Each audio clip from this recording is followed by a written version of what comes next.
Empowered or paralyzed? One supercharges you, the other prevents you from taking decisive action. Could you be paralyzing yourself by aiming too high? In this video, I tackle the trap of aiming too high and show you how to overcome this. Let's go. If you know what to do, but you're not doing it, consider whether you should be aiming lower. No, I don't mean temper your hopes and dreams. It's good to have dreams, and whilst you're at it, dream big. But dreams should empower you. They should drive you. They should give you something to aim for. If you find they are not doing that they are so big they are disempowering you, they look like giants in the distance, unachievable, so far from your current reality that they are stopping you from even taking a step towards them. If they are making you feel like a tiny ant trying to climb Mount Everest, then we've got a problem. It's when these hopes and dreams paralyze you that they stop being hopes and dreams at all. They start becoming something you fear. This is when you should think about lowering your aim. Lower it towards something you can achieve. Let's say you are making £1,000 a month and you want to 10x your income to £10,000 a month. So you want to go from a salary of £12,000 a year to something like £200,000 a year. Does that seem achievable to you? If you thought or you said no, then you're wrong. It certainly is achievable, but probably not in one step. It may take several job hops over some years to get there, but you can still get there. But if your thoughts take you to a place where you begin to fear getting a better paid job,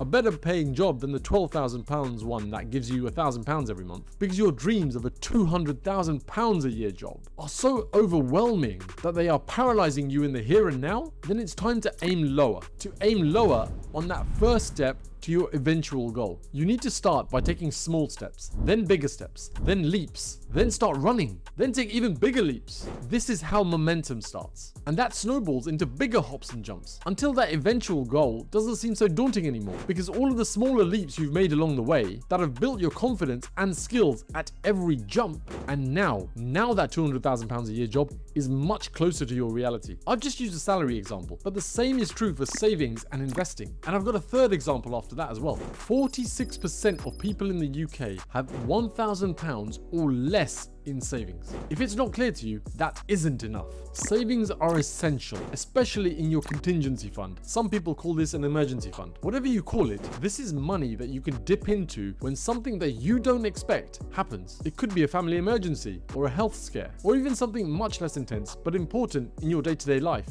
like a sudden car repair bill that you don't have the money to pay for. I have 6 months in my contingency fund at this point, but I'm still growing it, only at a much slower pace now. Now that I've made my 6 months in there, I want to get it to 12 months, but I'm not too worried about when I get to 12 months. I've tipped the balance straight into my investments instead. If you don't have a contingency fund at all at the moment, or no savings in any way, shape or form, then that is really important to fix. But looking at a target that needs to have 6 months worth of income in there might look so massive to you that it's terrifying. It might look like it's not achievable, and this paralyzes so many people. You see that thumbs up button? Some people call it the like button. I call it the you can't see the fingers button. Found it? Great, you know what to do. If you mistakenly pause the video instead, then aim lower.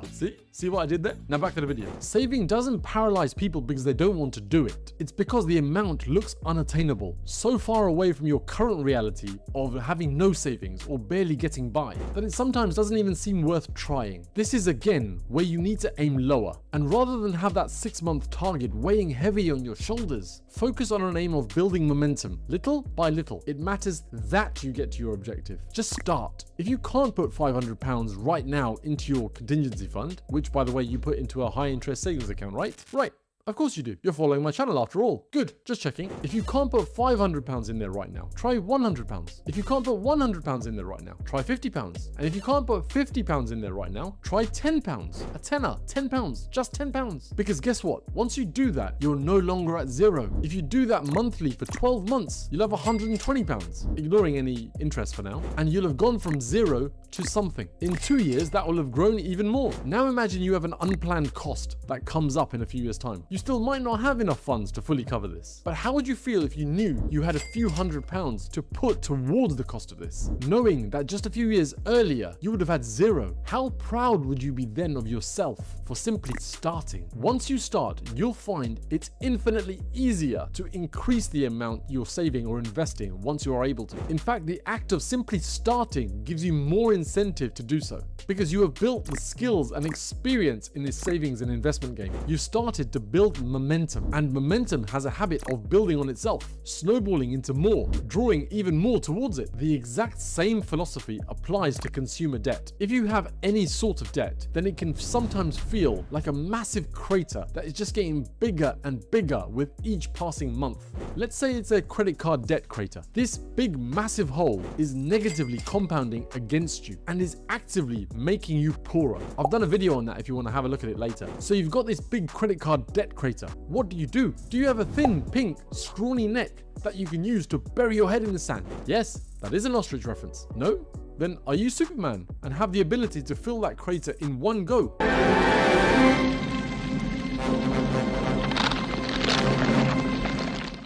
No? Well, then you need to aim lower. Again, clearing that debt doesn't have to be immediate, but clearing it is a necessity. Your aim doesn't need to be to clear it in a day or a week or a month, unless you can, of course. Your aim is to clear it by starting down that path, taking action. Even £10 extra towards it starts that journey. It may feel small in comparison to the debt, but just like before, the act of starting gets that ball rolling, gets that momentum going. Let's say your credit card debt was £1,000 and you were making the minimum payment of £30 a month. The time to pay your balance off in full would be 4.3 years. Now, if you paid just £10 more, so £40 a month instead of 30, you added £10 to the minimum payment, well, now the time to pay off your balance in full would be 2.8 years. You've just saved a year and a half for just an extra £10 per month. And of course, the interest that you could have paid if you hadn't added £10 to your minimum payment is saved as well, which instead of you causing what I call your financial bucket to leak, can be diverted towards your financial goals instead. Now let's say that balance on that credit card was £2,000, and again you were just making the minimum payment of £50 a month. The time to pay off your balance in full would be 6 years.